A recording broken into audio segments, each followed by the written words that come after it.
IPL 2024मधील 9वा सामना जयपूरच्या सवाई मानसिंग स्टेडियमवर पार पडला। या सामन्यात राजस्थान रॉयल्स आणि दिल्ली कॅपिटल्स आमने-सामने होते। या रोमांचक सामन्यात राजस्थानने शेवटच्या षटकात दिल्लीचा 12 धावांनी पराभव केला। त्याचबरोबर यंदाच्या हंगामातील सलग दुसरा विजय नोंदवला। या सामन्यात प्रथम फलंदाजी करताना रियान परागच्या नाबाद 84 धावांच्या जोरावर राजस्थानने 5 बाद 185 धावा केल्या होत्या। मात्र प्रत्युत्तरात दिल्लीचा 5 बाद 173 धावांपर्यंतच मजल मारता आली। प्रथम फलंदाजी करताना राजस्थान रॉयल्सने 185 धावांची मोठी मजल मारली होती। रियान परागने 45 चेंडूत नाबाद 84 धावा करत राजस्थानला मोठी धावसंख्या उभारण्यास मदत केली। लक्ष्याचा पाठलाग करण्यासाठी आलेल्या दिल्लीच्या संघाने लवकर 2 बळी गमावले असले तरी ऋषभ पंत आणि डेव्हिड वॉर्नरच्या 67 धावांच्या भागीदारीने संघाचे पुनरागमन केले। शेवटच्या 5 षटकात दिल्लीला विजयासाठी 66 धावांची गरज होती। मात्र संघाचे फलंदाज सातत्याने बाद होत राहिले, त्यामुळे दिल्लीला हा सामना 12 धावांनी हरला आहे। दिल्लीकडून फलंदाजी करताना डेव्हिड वॉर्नरने सर्वाधिक 49 धावांची खेळी केली। याशिवाय स्टब्सने 23 चेंडूत 43 धावांची नाबाद खेळी केली, पण तो संघाला विजयापर्यंत नेऊ शकला नाही।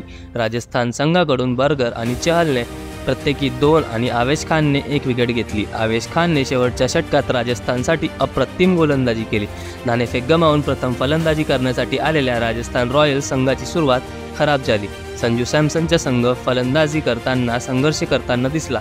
अवघ्या 9 धावांच्या स्कोअरवर संघाला पहिला धक्का बसला। यशस्वी जयस्वाल केवळ 5 धावा करू शकला आणि पवेलियनमध्ये परतला। दिल्ली विरुद्ध राजस्थानने 26 धावांवर 3 विकेट गमावल्या। संघाला दुसरा धक्का जॉर्ज बटलरच्या रूपाने बसला। तो केवळ 11 धावा करू शकला, तर संजू सॅमसन 15 धावा करून पवेलियनमध्ये परतला।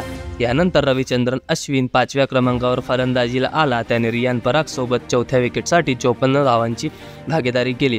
अश्विनने या सामन्यात 19 चेंडूंचा सामना करत 29 धावा केल्या। यानंतर ध्रुव जुरेलनेही 20 धावांची जलद खेळी केली। त्याने 12 चेंडूंचा सामना करत 3 चौकार मारले। शिमरन हेटमायर 7व्या क्रमांकावर फलंदाजीला आला। त्याने रियान परागसोबत 43 धावांची भागीदारी केली। या सामन्यात हेटमायर 14 धावा केल्यानंतर नाबाद राहिला। त्याचवेळी रियान परागच्या झंझावती खेळीमुळे राजस्थानची धावसंख्या 180च्या पुढे गेली। रियान परागने 45 चेंडूंचा सामना करत 7 चौकार आणि 6 षटकारांच्या मदतीने नाबाद 84 धावा केल्या। आत्तापर्यंतच्या IPLमधील रियान परागची सर्वोच्च खेळी आहे। त्याने शेवटच्या षटकात त्याने एनरिक नॉर्कियाला लक्ष्य केले आणि 25 धावा केल्या। या खेळीसाठी त्याला सामनावीराचा पुरस्कार देऊन गौरवण्यात आले। दिल्लीकडून खलील अहमद, मुकेश कुमार, एनरिक नॉर्किया, अक्षर पटेल आणि कुलदीप यादव यांनी प्रत्येकी 1-1 विकेट घेतली। तर मित्रांनो, व्हिडिओ कसा वाटला कमेंट करून नक्की सांगा आणि चॅनलवर नवीन असाल तर चॅनलला सबस्क्राईब करून घ्या।